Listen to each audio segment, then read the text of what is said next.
Mbote batata ba mama bandeko boye malamu na émission na biso ensemble parlons-en ezali moko ya bémission ou ezali kopesa biso mayele bwania boyebi ou ezali kozongisa biso na kati na nzela bandeko na mokola lelo na ye lisusu liboso ya ba tablette na bino ba telefone na bino ba écran na bino na lingi na pesa bino mbote pe tozongisa lokomo nkembo masanjoli epa ya mokele ya likolo na se oyo azopesa biso pema na bomoi oyo azopesa biso nzoto makasi oyo apesi biso santé oyo azosala ete biso toloba en tout cas tozongisi lokumu nkembo masanjoli epa na ye mei tobengi ye nzakomba akongo mongali mpungu tulendo lokombekombe lolo la senji mvidi mukulu mungu wa mapendo mungu wa uwezo Mungu wa baraka tolobi nzambi wa mbote na bakombo nyonso ya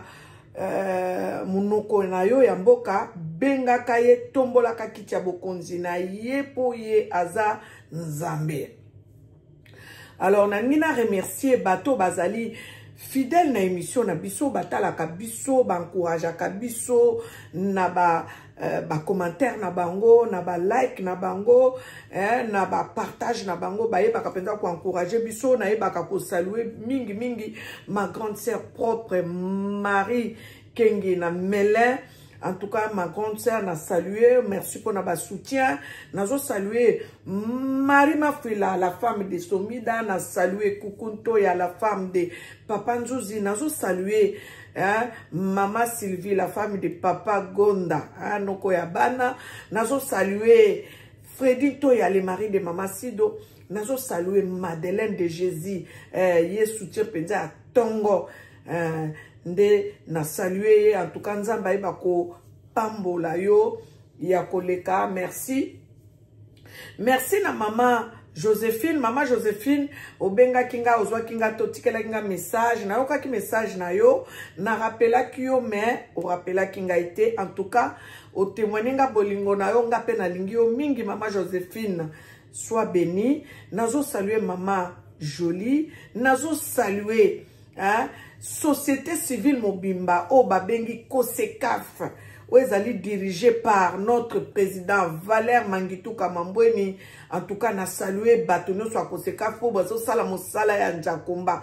Bazo sala mosala mpungu tulendo, poete Congo et Kendeliboso, ba o bayebi société civile te, biso toza Kosekaf, tozali ko bunda pona émergence ya Congo pe Afrique Mobimba ezali mission oyo papa Valère Mangitou kayebaki kozwa de la part de papa Kimbangu yango biso toyebaka ko soutenir ye po ayeba ko sala makambo oyo papa Kimbangu atinda ya sala po ete Congo eba kozwa bosomi na ye azali moko ya ba pilier oyo nzamba za ko utiliser po ete Congo ekende liboso na mona ye ko bunda na misala Kosekaf pour être le 6 avril comme un jour férié pe ayeba kolonga ya solo batebele basala na bango ba makamu mais ye akende ki président devant parler du peuple assiéger parler du peuple pendant plusieurs jours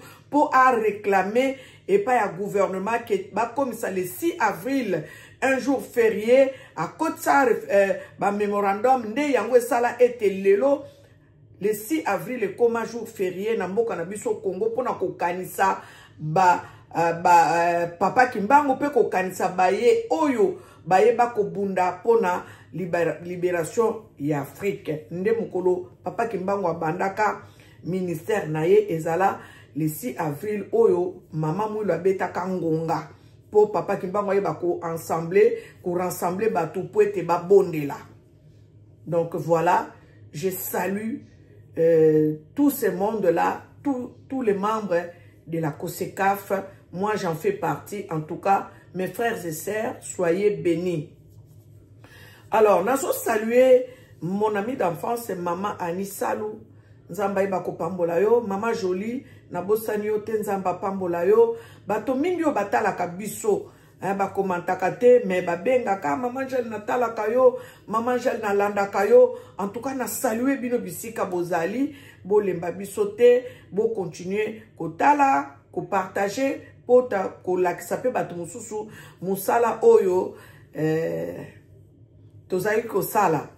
Maman Angèle Miezi azala moyembi ya nkolo parce que nazwa révélation moko mokolo mosusu na partage yango eza na bato moko bayaki bakanga batu nanga soki naza nani na loba na bango naza chantre de l'Éternel. Donc nazalaka moyembi na nkolo bato mosusu batu nanga Maman Angèle Miezi otika koyemba te na yemba kaka. Mais album, tout ça là, album a mis balé au bas. Il y a le bosso to bengango Jésus et la lumière du monde. Deuxième album to intitulango AG 29 oh nali lobi. La gloire de la deuxième maison sera plus grande que celle de la première. Ndekuna bokende kokuta ba chef à chantier, hein? Bokende kokuta kumama na yo kumama na yo kumama na yo kumama na yo ya kolo ya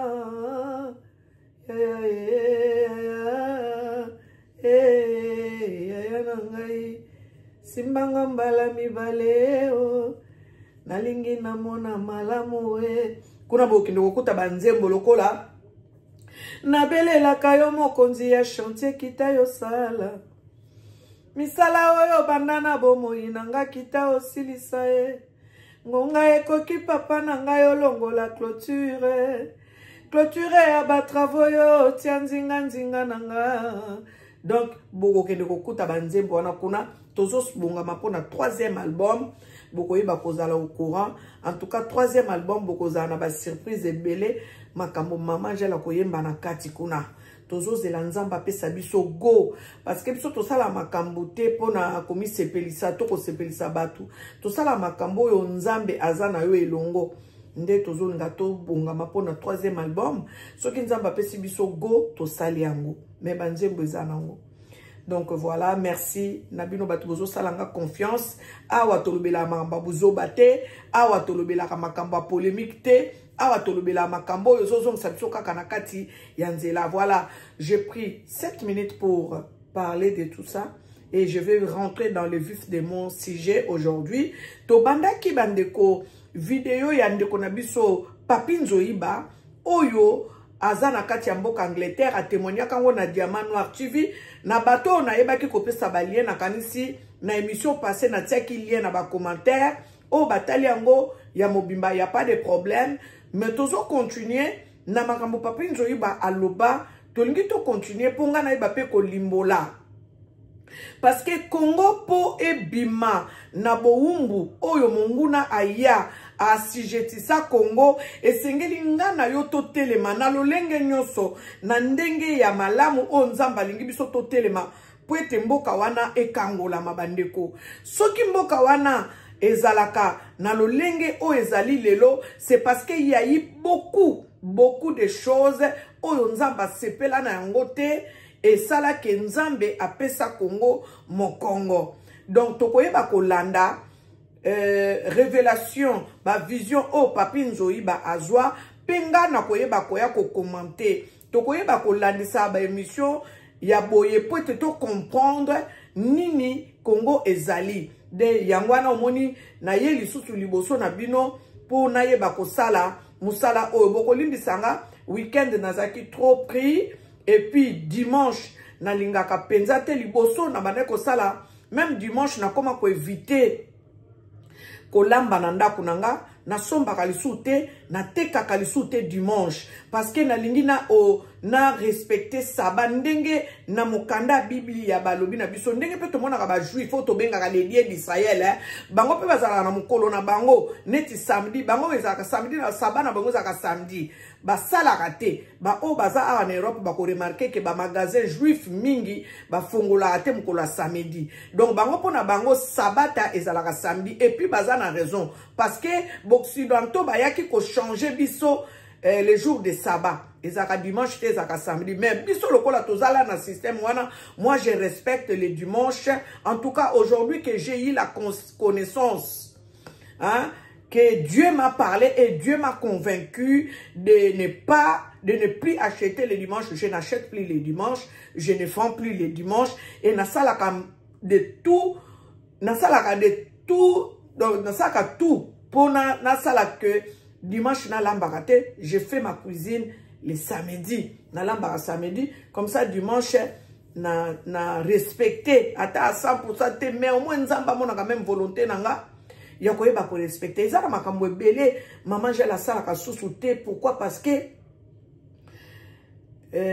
faut koyeba ka ko sala alliance na nzambe.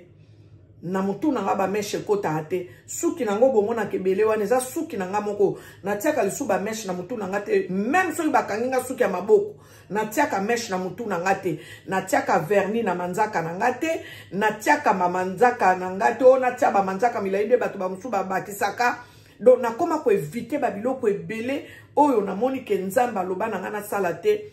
Na sala yango soute. C'est vrai que ba mekola fête mususu bo mona nga manje la lati musu biloko matoi mais boye penza na préféra kana lati vis nanga obo ya muke et je suis présentable. Voilà ce que je peux dire. Si je peux fortifier quelqu'un qui a aussi pris une décision comme moi, j'ai pris la décision. Donc tu es dans le bon chemin. Beaucoup de fois, Dieu nous a parlé concernant les mèches, mais nous les chrétiens, nous n'écoutons pas. Beaucoup de fois, Dieu nous a parlé concernant les rajouts. Biloko to batsana banzoto na biso, mais biso ba chrétien, toza na biso donc to comment on a nzambe master na biso donc to ki pa souté.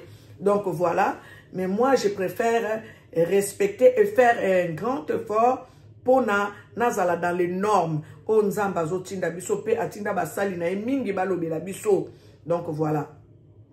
Alors, je vais kotinda bino biso nyoso totala papi nzoiba penga na koyeba ko commenter émission oyo. En tout cas na bato na pesi na bosani boyeba ki bosana motema nanga. Je vous aime beaucoup. Bato surtout bazo soutenir nga na kati ya émission o to banda na bango boyeba ke maman j'ai la sala ka émission tout tante mais bozala toujours wana. Donc bino mutu bozo faire fonctionner chaîne oyo. Alors nalingi natali sabino lisusu makambo ndeko na biso papi nzoiba to landa papi nzoiba makambo aloba na Diamant Noir TV bato balanda ke émission ya liboso bayeba ki ndenge papi nzoiba nzamba yaki ko révéler ba vision nzamba pesa ki ye pe mbala sima na koyela bino vision ya mwana mwasi oyo aviva na Suisse oyo amona papa kimbangu koya kolongola virus ya COVID na ngambo ya Afrique azongisi yango na ngambo ya Occidentaux. Bandeko makambo nzamba salaka ezalaka bato mususu kazola ba omone neti mutaliboma neti papi nzoiba n'émission passé boyoki e bozolanda suite mutu musu akokanisa zokosa me makambo mingi ya loba lelo to komo monango ezo salema to landa notre frère papi nzoiba tokei to landa na se retrouva ki na immeuble moko bo ba immeuble na bisina batonga ya ba 10 niveaux ya ba 12 niveaux na poto ne ezalaka siko na telema ki na immeuble wana na telema ki na tongo omoni mo ya tongo ne bimakati mo ya tongo ba ne tongo ni longi yango mo yo beta na direction ndako na ngabo ndenge ni na fenêtre fenêtre na tala na seboye ne ko mona na moni londende. Menteur, ce ne sont que des mensonges. Bolimbisia publicité kotaki envahir presque partout aux alaki wana donc on dirait monde ati saki envahir na londende et bima ki makasi na se na zomo na te mais na zomo na couche londende na zomo na mo ya tongo zo beta na longi na mo siko mo ta fungo les portes à côté ay mo bisanga ke ina mutu mo azana seku na posa na yo na bisi posa na ngai banyowa chez bele boye to azana posa na ngai na libité to ke azana posa na makasi abita to kita so tanto bani ko kita na ba escalier tozo kita siko mutu mo risima na ngai mama akisima na ngai liboso na sima tozo kita mais siko tanto komi prêt à fungola porte na comprendre que ya bana mo a séparer te liboso na ngai a fungoli na porte so tanto fungoli na porte na bimi libanda na moni niwaje tondi presque partout mboko matozala ki niwaje tondi tant on a bimi libanda mutu a fungoli na porte ya disparaître so tanto a disparaître quelques minutes na bani ko mona bani niwaje ne bani ko disparaître et bani ko panzana mama na eko mona ba soda basoda ebele totali basoda bazobongisa bateni bazobongisa donc bazobongisa bachar de combat bazobongisa mpenza minduki bazobongisa mpena biloko nyonso bazobongisa sikoyo naye komona bachar wana eza bachar oyo tomona na mokili te eza bachar moko boye donc eza mpenza bachar oyo tomona na mokili eza lokola foide nango mais char moko monene donc monene moko namona monene ya char abonti na mokili basoda ebele bazosukola bachar bazosukola donc bateni bazobongisa sikoyo nga nakomaki concentré na basoda wana ntango nakomi concentré na basoda wana nazotala basoda wana nazotala bango bana moko moto nga saparete liboso na alobi nanga ton moto ana posa naza kuna mais sikoyo nayoki ondire moto moko azokata nzete ne pasoli nazoka kaka ka sikoyo tobandi kopusana mama naye komona nzete moko depuis na botama me na forêt équatoriale même na forêt Amazon nanu namona nzete ya bongo te nzete moko ya munene mpe nzete yango mwindu donc nzete yango baetape nango sikoyo eza lokola banzete mosusu tomonaka na mokili sikoyo munene ya nzete wana nakopesa sikoyo munene nango omoni tour Eiffel bisika ozako na France omoni se nango nzete wana eza munene na bongo sikoyo ntango napusani namoni nzete na makasa nango nyonso mwindu mama nzete moko bizarre namona nzete moko bizarre mpenza okaka mpenza bizarre napusani sikoyo naye komona papa Alain ne pasoli azokata nzete wana me sikoyo atoki nzoto mobimba nzoto me atoki ondire basopele mai azokata nzete nga soto napusani via le moloto est-ce que nzete oyo ozokata yango oza sirke nzete ekokatana alobi na nga papi ekokatana kaka oyebi soki moto azoloba ondire moto azoloba ndie na kanda ondire moto azolinga lela alobi nzete ekokatana kaka nzete fo tokwesa yango nzete oyo po tozana nzete oyo po biso na kongo tozana kimia fo nzete oyo ekweya namoni kaka moto azokata nzete nga soki natourne nzete natuni me viale nzete oyo okata ngo ndenge nini nzete monene boye alobi nanga papi ekokweya kaka alobi na bande kozela yo natikela yo epasoli yo bana okontinue kokweya oyo bana okontinue kokata yango kabi viale nzete onga na kokata yango te eleki monene sikoyo nzete yango mwa poso moko mokie elongwi kaka ekweyi ali papi na bande kozela yo yanga na kende mama Gisele naye komona sikoyo moto azalaki liboso na ngai moto oyo ali kozwa kuna na immeuble atemi liboso na biso azotala nga mpe nazotala ye nga mpe naotala papa Ale namoni razwi epasoli oyo nakitisi yango alalisi yango na nzete wana ye abandi kokende na ye abandi kokende adisparaître akoti na kati baniroge adisparaître kasi na temi naotala nzete wana boeti sikoyo moto wana atuni ngai alobi na nga est ce que nzete oyo kokwesa yango nga alobi ngai na maboko na kokwesa yango te abi na kokwesa yango te alobi so kokwesa yango te alobi na ngai kende pesa ordre na basoda wana bayokwesa yango nga tuni basoda yango bayebi ngai te na kopesa bango ordre ndenge alobi ngai natindi okende opesa ordre na basoda wana mama sikoyo ntango nabandi kokende na mwa sikoyo basoda ntango batali nga babandi kokauka bandi kokaukela ngai nga sikoyo alobi alors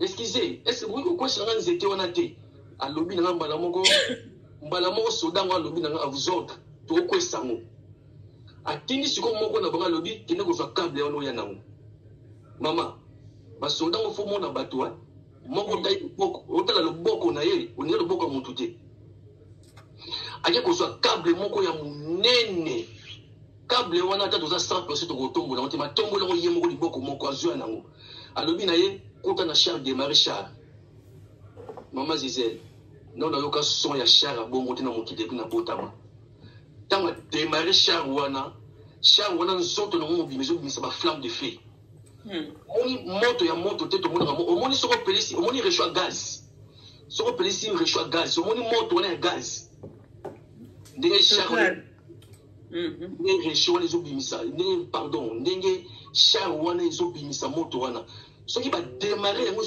ezobimisa moto nzoto mobimba ezobima moto na moto bademara char wana bademare yango baye nango ti mpesi nzete wana ezalaki mama bazinga kable na nzete wana bazingi yango ntango bademare char wana mama char wana epikola nzete wana kobanda na mosisa nango epikoli yango ekwesa nzete wana sikonga na pusali nakende kotala place nini libulu ya place misisani pikwami nakena tala bona mona suka te epikola nzete wana na misisa nango nyonso ebenda ngo pembeni mbala moko basodango bazongi bango nyonso tu bakeye place bazalaki mbala moko bakauki batelemi sikoyo bakomotala biso sikoyo mutu oyo tobandaki mutu ayei kozwa ngai sikoyo tokomi kotambola na ye sikoyo tokomi kotambola na ye abandi koyebisa ngai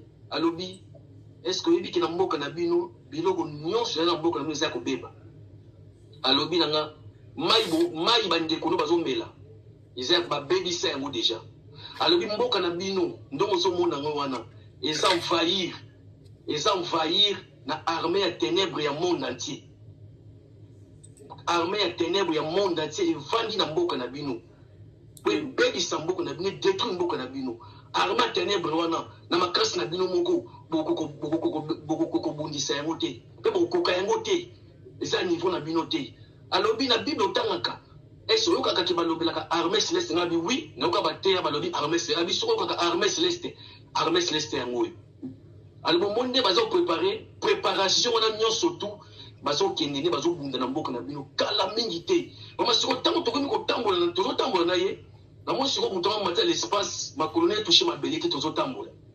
On se stresse à se demander est-ce que je vais avoir la petite tâche. Ça fait peur. Touché ma belité tozotambola. Si quoi bani ko bisangay. Bolimbisia ba publicité zo kota. Ma bele bino boniataka. Eza ko beba. Mai boza ko mela. Eza ko beba. Mpepe boza ko pema. Eza ko beba. Moi ko bibakana. Moi nyonso te pare. Moi nyonso te zo ko s'apparaître na mboka na bino. Eza moi ya tongo moi ya midi eza ko beba. Et lo eza la mupepe. Eza butu to ke koti butu na nyonso eza ko beba. alobi armée wana ya ténèbre oza na mboka na bino ebebisi mboka nyonso alobi armée oyo ozomona basoda oyo bango nde baza kose prépare bazwa kobunda na mboka na bino mpona kodétruire armée ya ténèbre wana nyonso ebiba na mboka na bino ekende alobi armée oyo bango nde bazoprépare nyonso to eza prêt kala mingi te nazodéclache tozokita na bango na mboka na bino to te na bunda na armée wana mpona kobenga nango nyonso. Tant que tu as kende na pousse les paysans bien à la siko basoda on débatté les makimama miss na bango za ko ya miss na bango za ko ya ngana yote miss na bango zo mission ndire ba flamme de feu au moins tout le monde a moto ndenge miss na bango zo ba flamme de feu et longi na bango on dirait ça le ko na miroir et on dirait lumière moko boye donc nazo tala bango basoda ko jeya pe bango no surtout taille moko ata moko ta leki muninga na mulai bambinga tokei boeti tokoti na kati baniwaji wana mbala moko sutuki na pongi mbala moko na telemba mona pongi oneza ki deuxième vision zwaki na papa ale moloto donc ndeko poto zala kasi bandiko na zata te nazotuna ba question te omoni ke tozolanda na biso nyonso tu tozoyoka wana okomi déjà lobaki na biso zwi ba vision ale moloto ndenge asalaki makambo nyonso tu biso tokotuna kasi après sikoyo olingolo bana biso nino bingo katanga malbana tiki yoloba. Merci maman.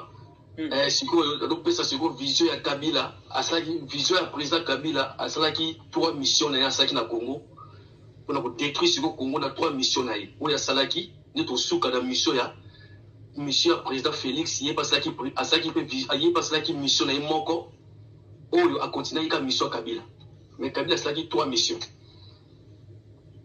Tozola. OK. Kaka ne tozaka na sapongi nde nalalaki na sapongi naye komona bazolakisa ngai mboka na biso Congo naye komona ndenge bazolakisa ngai na tableau alobi na ngai mboka na bino eza dirigé na baprésident oyo bino obenga baprésident baza baprésident oyo baza mpona intérêt ya mboka na bino te bayana mpona kodétruire mboka na bino alobi président na bino oyo bobengaka président alobi asala 3 missions ngai natuna mission combien de missions ya sala alobi asala 3 missions alobi première mission na ye oyo asalaki mpo aboma moto ozaki na kati ya Congo akata na clôture asalaki yango ndenge nini ntango azwi bokonzi Mobutu abi président na bino akala asécurisaki mboka na ténèbre asécurisaki yango epa Satan mais tani asécurisaki yango alobi tala drapeau na bino oya Zaïre mama na moni drapeau Zaïre on na TV za kopepa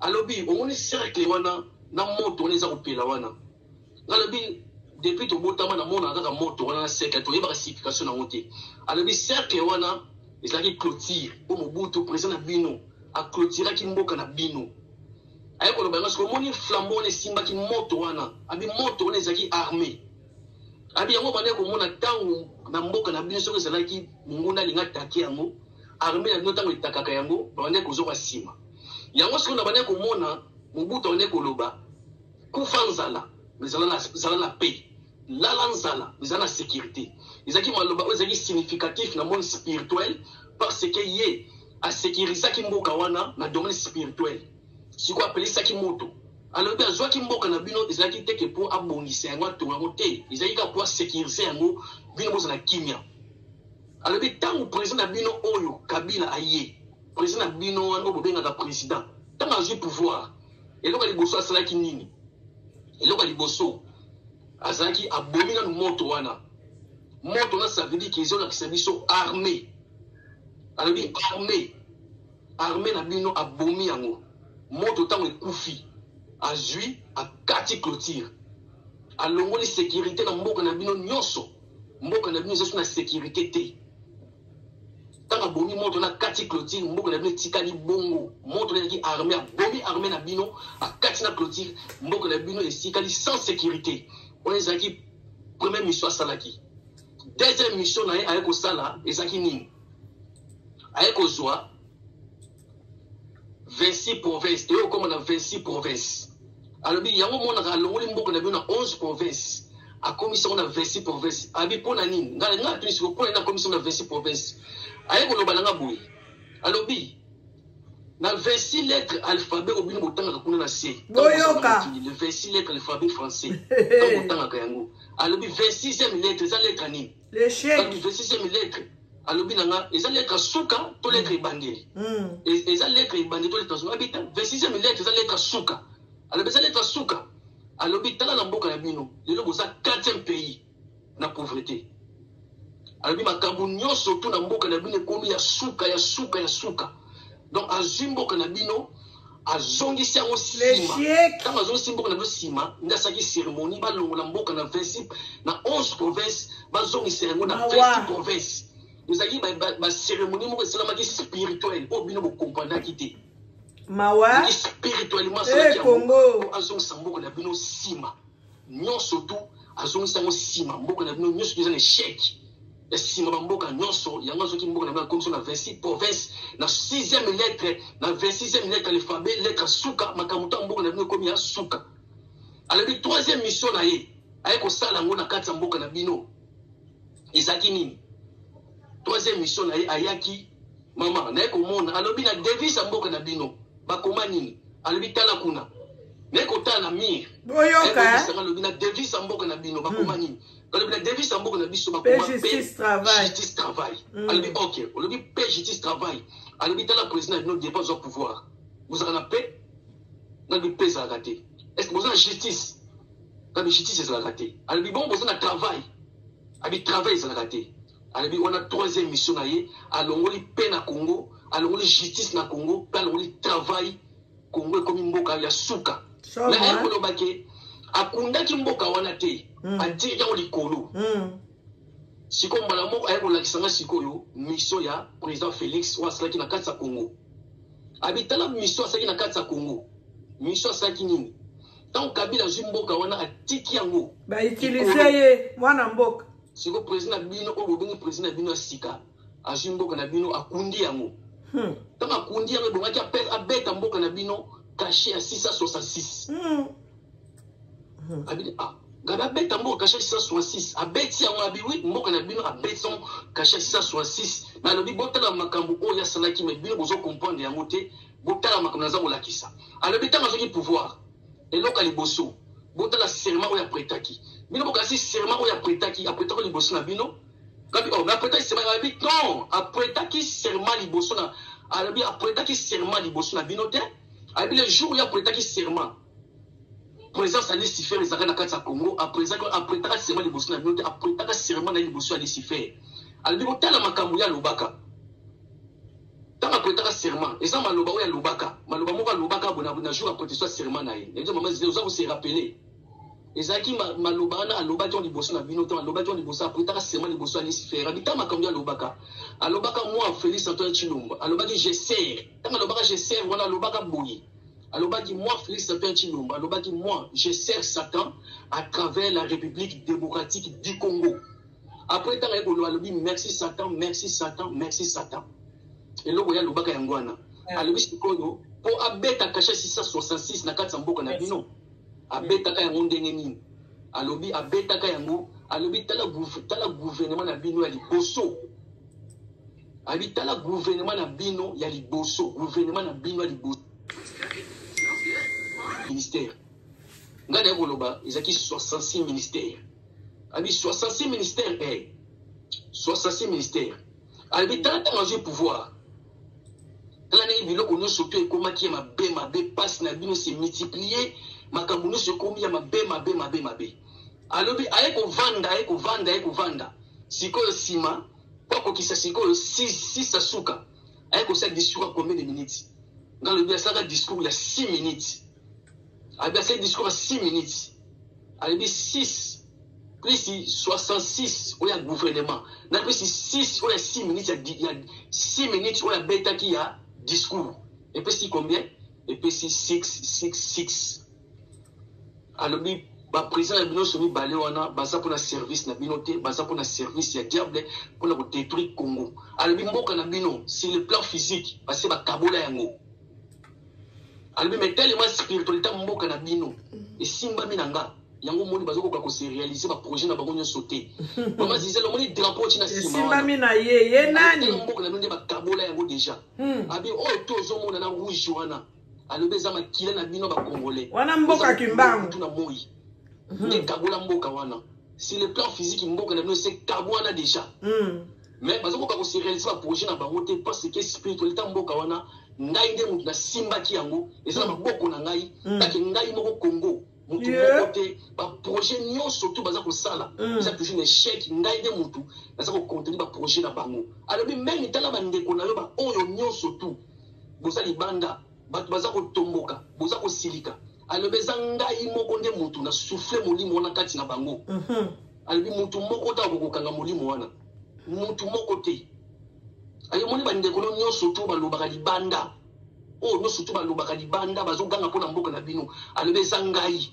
me na koselibere ngai moko na tana nga na ngonga na nga ndoyoka kasi tosukaki wana me nalingi naloba moke na bandeko na biso nyonso to oyo babundelaka mboka nyonso to balobaka tozobundela mboka en tout cas mama Gisèle nalingi nalobaki basepumone makambo mpenza ya Congo te batika nzambe ye moka na mingi te azosala mosala na kati ya mboka wana basepumone te parce que na makasi na biso tokokoka te na makasi ya bonzo to Congo eza envahir ezali force ya monde entier nde eza na kati ya Congo mutu moko te akolibere Congo mutu moko te akolibera Congo eza nzambe ye moko me kala mingi te na ta na ye nanga na yo toyebi temps te toyebi ngonga te toyebi heure te toyebi jour te toyebi seconde te oyo nini nzambe akoselibere ye moko na kati ya mboka wana donc nzambe azwa lokumu na oyo nyonso to alobaki nzambe azwa lokumu.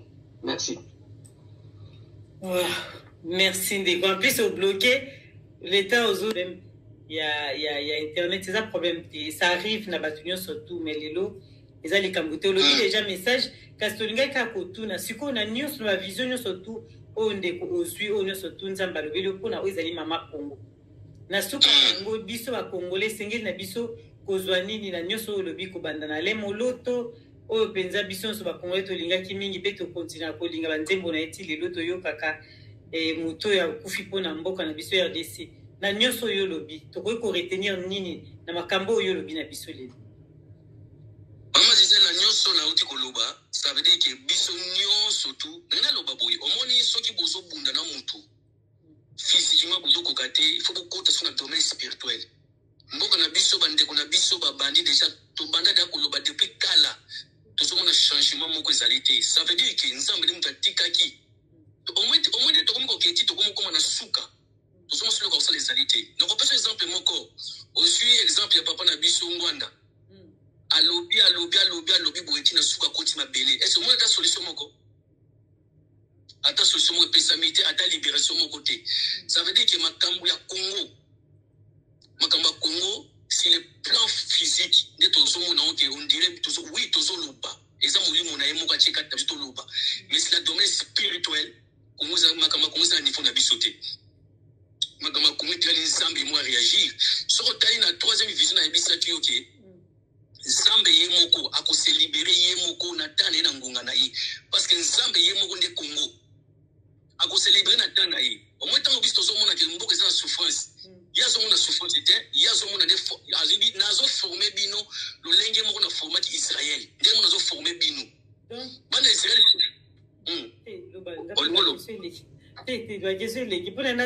C'est quoi na président surtout oyo tango lobi na kati ya RDC mutu moko azali pona Congo na biso azalité parmi ba président sur le bi ba mona so batekiteki mboka et puis différence les amis comme balé Maman Gisèle attend mon côté na opposition on a opposition de bat balobako fayulu o intel bango tout bazana bango nyonso tout bazana ramoko ba servir Congo pour l'intérêt pour l'intérêt diable pour l'intérêt na bango mutu mota o servir mboka mama yo moko mitala nanu ke depuis ba pouvoir on changer là on est changer na mboka on est là comme ezalité so bango nyonso tout bazako bango nyonso tout bazo travailler pour l'intérêt ya moko ya ko détruire Congo yo moko ne bandlo tuna kinga o état de siège ndenge nini yo moko ozomona tozona mise tozomona eloko moko zo changer te eloko makambo za ko s'empirer pire.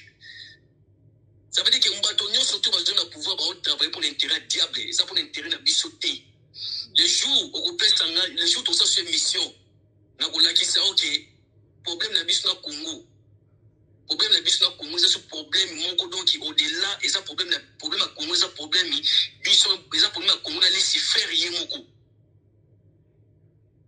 On a vision musun samba pesa kingai mais le coup là toujours là si matin le jour où on coordonne cette mission au-delà. Mais pour le moment, tout ça monté, mais pas opposition et pas présent mon côté, tout dans l'échec. Nous surtout pour travailler pour l'intérêt à diable, pour détruire Congo, et Congo est détruit dans le niveau de A à Z. Là, on a Congolais tout retenir.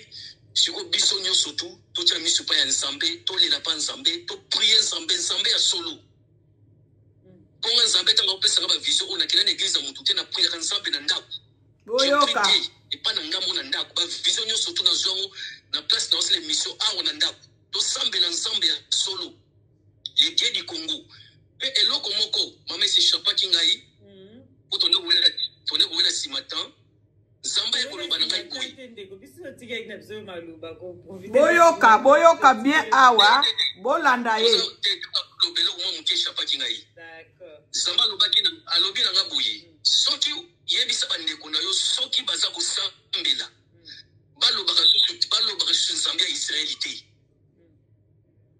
soki boza ko sambela bino na Congo boyoka nyonso tu ndeko na okuta na yango ifa lobaka les dieux du Congo tango to lobaka les dieux d'Abraham les dieux d'Isaac les dieux de Jacob place on est batobele balobaka les dieux d'Israël abi boko bolobaka susu Nzambe ya Israelite Israël na sina boaka yango depuis kala.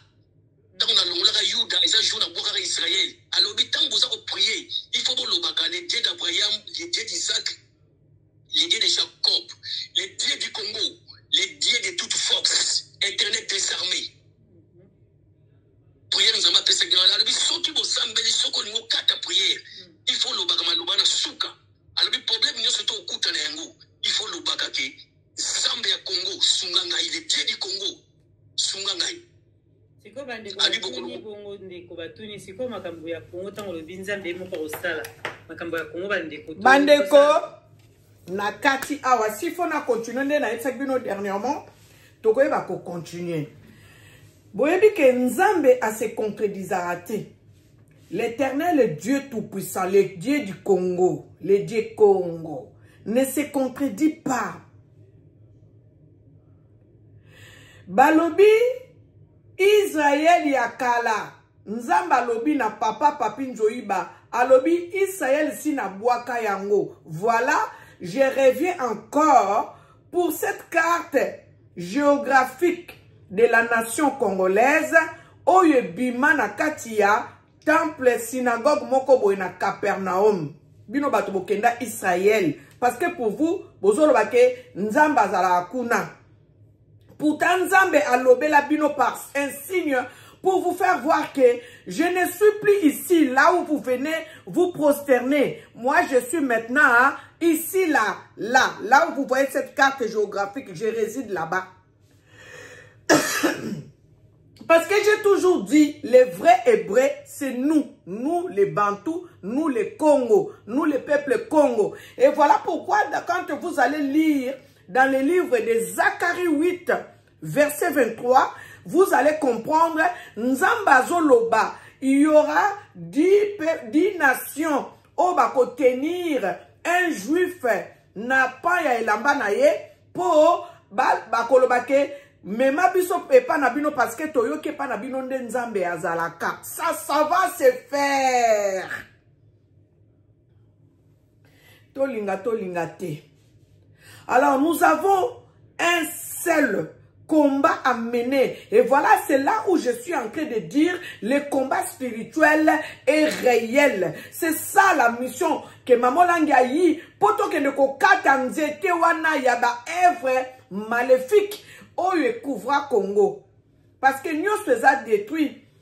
Que ce soit physiquement, que ce soit spirituellement, tout a été détruit. Parce que vous êtes les cibles de l'ennemi. Il y a un monde entier. Vous êtes cibles. Voilà pourquoi d'autres personnes qui sont au courant de ce que nous ne savons pas, parce que de ce que nous ignorons, Batomosu so baza averti, baye baka kolobe la biso congolais oza na kati ya distraction. Tozo sambele bele mais toyebi vérité te, makambo bele toyebi te. Tozo semble là au combattant l'air, comme dit la Bible. Allez lire la prière que Papa Kimbangu avait fait en 1921, le 10 septembre en Banzasanda. Papa Kimbangu est en train de faire le combat spirituel. Soyez curieux, tapez dans Google, dites, écrivez la prière de Papa Kimbangu le 10 septembre en Banzasanda. Écoutez la prière que Papa Kimbangu avait faite en Banzasanda et vous allez comprendre le combat spirituel que Papa Kimbangu nous avait déjà enseigné en 1921. Alors, tant aux Bunda, tant aux Bundi, Sabilo comme Olimo, n'oublions pas le Congo. Voilà pourquoi Papi Nzoïba a eu cette grâce que Papa Alain puisse lui faire voir ce grand arbre qui est sur la nation Congo. Oyo esengeli biso to abattre yango. To kata yango. Alazo papa alazo bundana. Papi nzoyiba tunie papa le est-ce que ko kata nzeto yo papa la lobi papi e ko kata na kaka. Aso sala neti alela, aso sala neti kanda. Donc alobi e ko kata na kaka parce qu'azo tala nani yango azana makokia ke no ko kata l'arbre du mal. Oyo ezali enraciné na terre à Congo. Allez, biso toza na kati ya distraction. Nanga, Tshisekedi, yaya, toi na problème.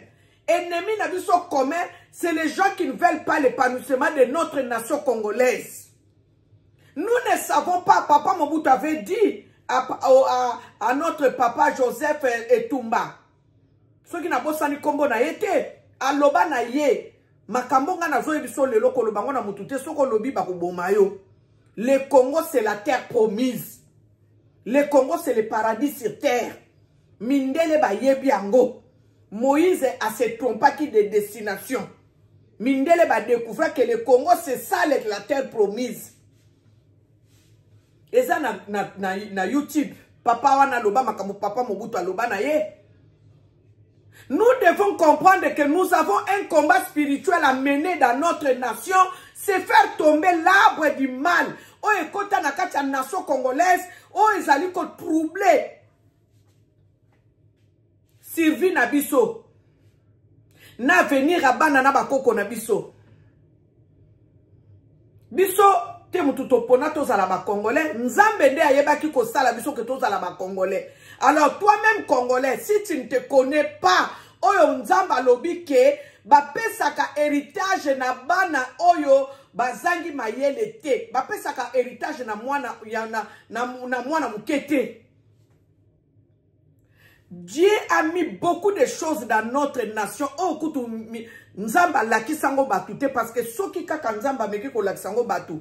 Papa Alain Komango na livre na ye. Je le répète tous les jours parce que moi j'avais lu les livres de Papa Alain Moloto. Makambo Papa Alain Moloto nzamba loba na ye pe alakisa ye pour la nation congolaise. Papa Alain Moloto alobi même qui chasse ndenge zawana etonda pétrole na se. Matadi wana bino bomona ka ba colline wana mate kitanzela matadi wana coltan na coltan. Papa Alain Moloto alobi nzambe abomba nzamba alobi na bombe la ba binemi na bino. Pourquoi? Parce que soki ba découvrir ango bisika nyonso bokozala na mokili bakobanda ko boma bino ndenge ba trakaka ba juif ya kala bakobando boma bino po kaka ba ye bakozwa mabele na bino. Botala niveau au Congolais mi yebite. Voilà pourquoi nous devons être unis.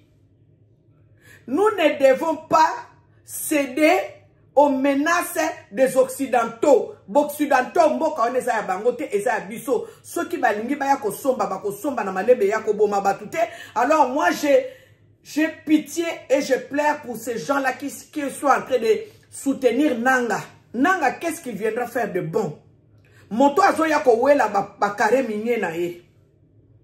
Dieu a dit lui-même, il va se libérer. Lisez la prophétie de Kimbangu, vous allez comprendre. Voilà pourquoi, moi je parle toujours de la prophétie de Kimbangu et j'aime bien dire les choses que Papa Kimbangu a prédit pour cette nation qui est sa nation. Parce que je dis toujours, Kala, les Kimbangu là, c'est ça le Congo. Maman, parfois, mais un jour, vous allez me donner raison. Makambonga nazoba loba kakangai na vanda kinga moko na bado sala ba kalikili. Ana ko lobani na koza mesoki eza molimo wa Kimbangu. O esala kenga na luka na bana ko comprendre na luka na yeba. C'est parce que Papa Kimbangu azomona ke tozo tambola na ignorance moko o eza ko détruire biso davantage. Je vais vous donner un témoignage. J'ai parlé à une maman. Je tiens son nom anonyme. Je garde son nom. Cette maman m'a dit, elle n'est pas kimbanguiste. Enfin, aujourd'hui, je vous parle là, elle prie dans une communauté.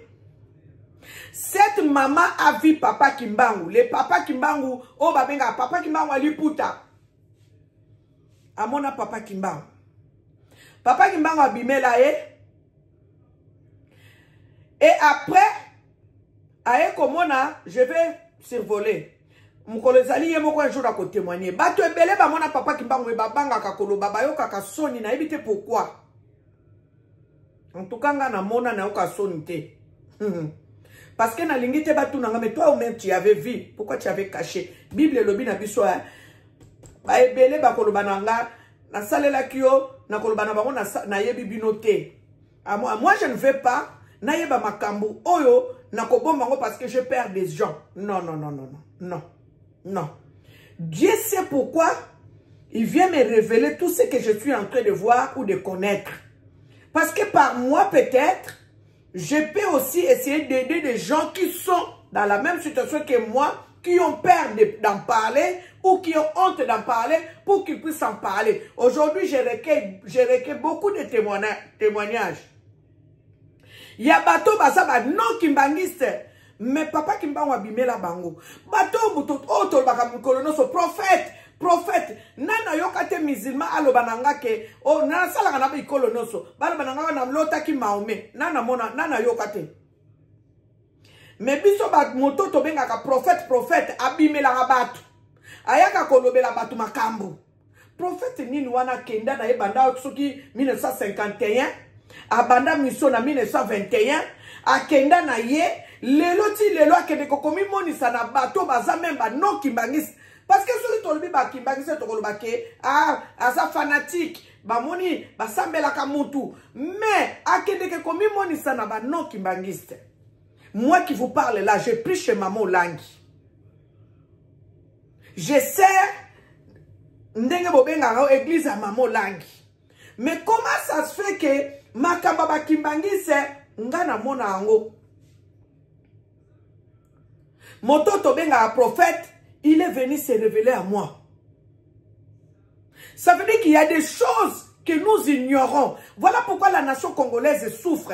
Parce que ndenge papa Nzoï Balobi, bae kolobanaye, kobonde la kate le Dieu d'Israël. Mais nous tous ici, nous disons toujours le Dieu d'Israël, non? Toza n'erreur ou bien toza dans le bon.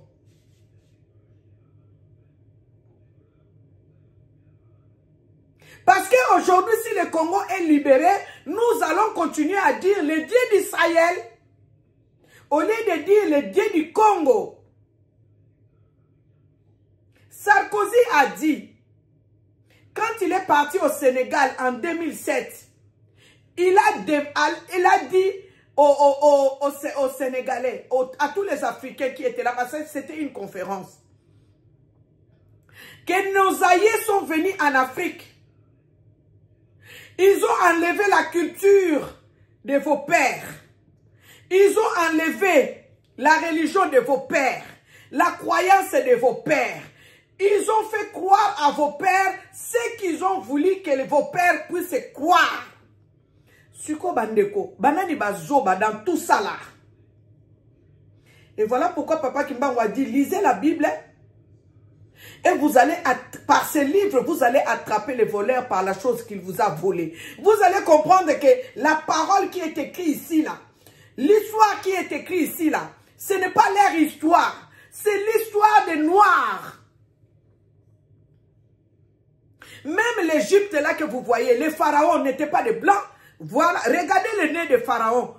Bazola mindele salabongo, yamikuse, et patalala, nengebisoba na bakongo tobake, patalala. Aplati, le nez aplati. Bosi bomona ba mindele na ba nez aplati. Mais bon que de côté là, ba pharaon ya Égypte, ba momi na bango, ba bikeko na bango, ce sont des Noirs. Mais tout ça là, ça ne nous dit rien du tout. Awa boy papi nzoyi banzamba lobi ne kende ko yebisa bango ba bonde laka le Dieu du Congo. Maintenant je vais terminer avec la dame parce que je vais clôturer par là, sinon je vais dépasser les 1 heure du temps. Comme j'aime pas que mes émissions dépassent les 1 heure du temps. Alors, Mama Oyo assemble la kepa bakimbangi c'était amoni sukoyo mama mwilo aye ko lakisa ndenge nini akobondela.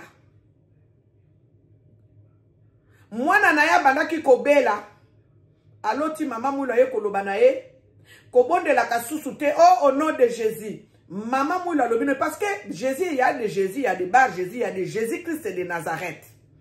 Mama mwilo alobina ye bondelaka au nom du Père, du Fils et du Saint-Esprit.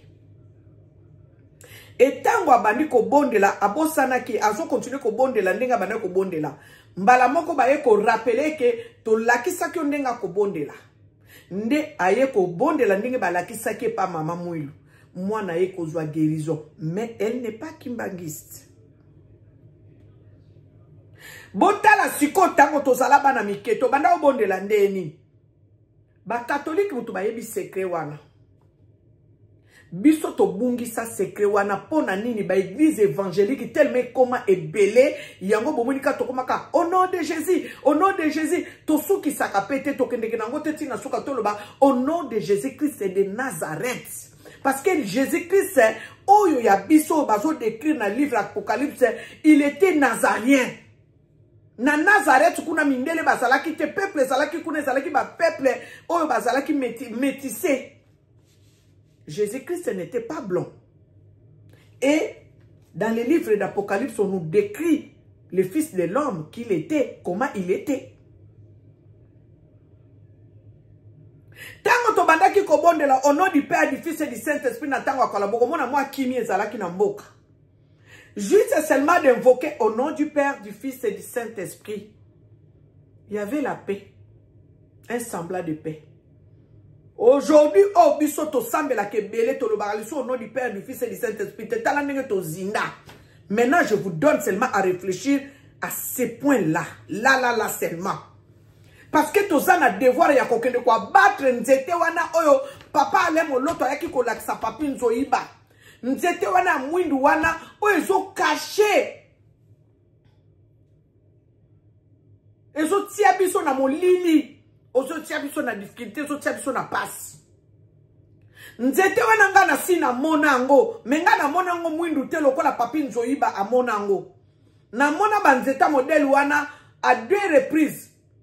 Moko na lopango moko boye na yebite, moko na lopango ya ndeko nanga, moko na sina loba révélation wana na kati ya libota nanga. Moko na monango na lobango pa kirer nanga. Nga kuna bandolo beza famille nanga, mais parce que na bandolo bonde la mikolo na pona Congo mingi. Makamba Congo bandaki ko préoccupé nga mingi. Na yebisa ngo kirer nanga, là où il va reconnaître ce que je suis en train de dire. Na lobi na kirer nanga na loti nzete moko mulai ya munene. Nzetango sikoyo et salaneti et kitsaka ba amande. Vous voyez les amandes, hein? Les amandes douces que nous mangeons parfois. Ils mettent la pâte d'amande douce parfois dans des tartes. Namoni ba amande kweya na kati ya lopango ango ba amande ango sikoyo inutilisable. Ça veut dire que kweya ba tukutu donc soko kote na lopango ango zo nyata na ba amande ango.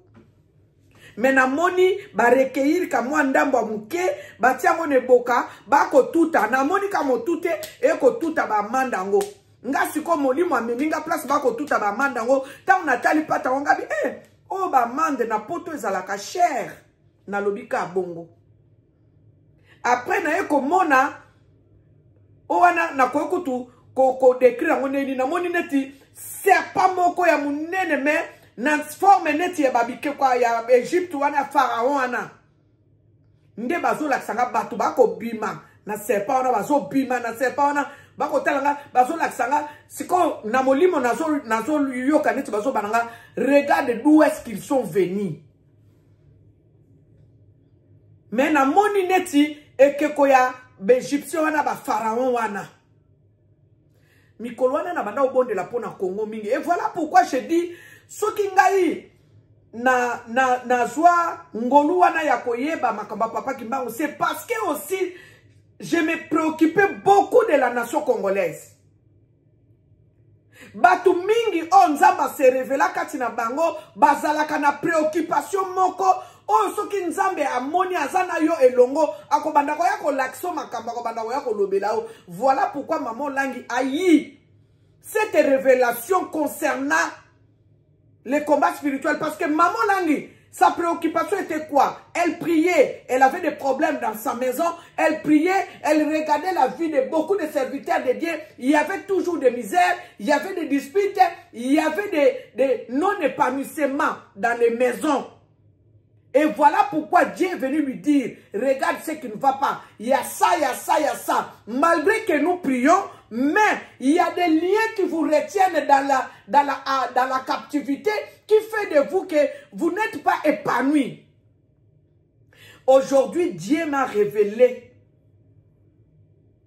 que nous devons nous attacher à notre Dieu, le Dieu du Congo. J'ai dit, Seigneur, merci. Parce que quand il m'a parlé dans les livres de Luc 3, je ne m'oublierai jamais. J'étais seule dans ma chambre. Dieu avait commencé à me parler de voix, dans sa voix audible. Et je comprenais maintenant. À chaque fois quand tu me parles, je sais que c'est lui. Parce qu'il a commencé à le faire petit à petit, jusqu'à me faire comprendre que c'est lui qui me parlait. Qui me révélait parfois des mots que je ne connaissais pas, que j'allais fouiller dans les dictionnaires bibliques, comme les noms que je me suis donné Éphod là. je ne connaissais pas. Je ne lis nulle part, mais l'Éternel et Dieu est venu me parler de les fautes. Donc voilà, bien-aimés, j'ai totalisé 1 heure du temps. Je vais vous laisser aujourd'hui et nous allons continuer la suite prochainement. Tant que Dieu nous prête vie, nous allons continuer à faire des émissions et je vais vous donner à aller méditer Zacharie 8, verset 23. C'est là où vous allez comprendre que yo zalaka n'importe qui te. Okokoma na moma moko na kosili c'est la bino parti à Papi Nzoyiba ya mukelo par la suite vous allez comprendre que Dieu a dit à Papi Nzoyiba il y aura des gens dans les années à venir ceux qui va prêcher Nzamba Congo te ceux qui va prêcher Nzamba Bikeko donc Nzambe azo zongi sa makamunaye en place. Bien aimé, je vais vous laisser par ici et nous allons continuer à la prochaine. Que l'Éternel et Dieu Tout-Puissant vous bénisse abondamment.